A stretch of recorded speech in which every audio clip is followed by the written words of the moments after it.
Good morning going girls. मुझे आशा है आप अपने घरों में स्वस्थ और सुरक्षित होंगे। मेरी कक्षा में आपका हार्दिक स्वागत है। आज का हमारा पाठ है गुंजन हिंदी पाठमाला कक्षा 5 से पाठ नंबर 4 एक बूंद। एक बूंद एक कविता है। इस कविता में कवि ने एक बूंद के माध्यम से मनुष्य को जीवन में उपलब्धियां हासिल करने के लिए कर्म करने की प्रेरणा दी है। जैसे बूंद बादल से अलग होकर एक सीप में गिरी और मूल्यवान मोती बन गई। तो कविता को हम शुरू करते हैं। जून निकलकर बादलों की गोद से थी, अभी एक बूंद कुछ आगे बढ़ी। कवि ये कह रहे हैं कि बादल से अलग होकर जब एक बूंद आगे की ओर बढ़ती है और जमीन की ओर आती है। सोचने फिर यही जी में लगी, आह क्यों घर छोड़कर मैं यूं कड़ी।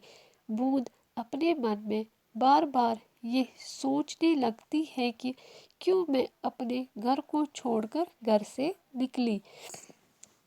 देव मेरे भाग्य में क्या है, बता मैं बचूंगी या मिलूंगी धूल में। बूंद भगवान से पूछती है कि मेरे भाग्य में क्या लिखा है, मैं बचूंगी या मिट्टी में मिल जाऊंगी, या जलूंगी गिर अंगारे पर, किसी चूप पड़ूंगी या कमल के फूल में। बूंद फिर से भगवान से पूछती है कि मैं गिर कर अंगारे में जलूंगी या कमल के फूल में टपक पड़ूंगी, मेरा अच्छा भाग्य होगा कि नहीं होगा। बस गई उस काल ऐसी हवा, वे समुद्र और आई अनमानी। उसी समय वहां हवा आई और बूंद को समुद्र की ओर ले गई, जबकि बूंद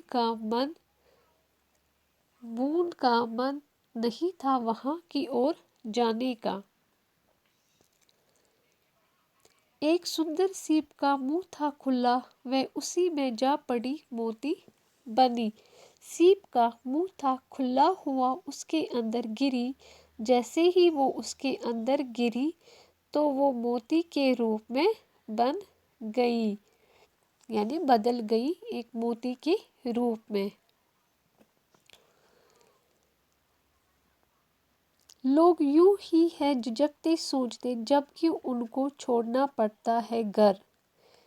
कवि कहते हैं लोग बेवजह झिझकते हैं, सोचने लगते हैं हम अपने घर को छोड़ें या ना छोड़ें, परेशान हो जाते, जबकि हमें कभी न कभी अपने घर को छोड़ना ही पड़ता है। किंतु घर को छोड़ना अक्सर उन्हें बूंद लोग कुछ और ही देता है कर। इसी प्रकार जब हम अपने घर को छोड़ते हैं, झिझकते हैं, सोचते हैं, पता नहीं है कि हमारा अब क्या होगा, लेकिन होता वही है जो हमारे भाग्य में ईश्वर ने लिखा होता। तो इस कविता के रचयिता है, इस कविता को लिखा है अयोध्या सिंह उपाध्याय हरिओद ने।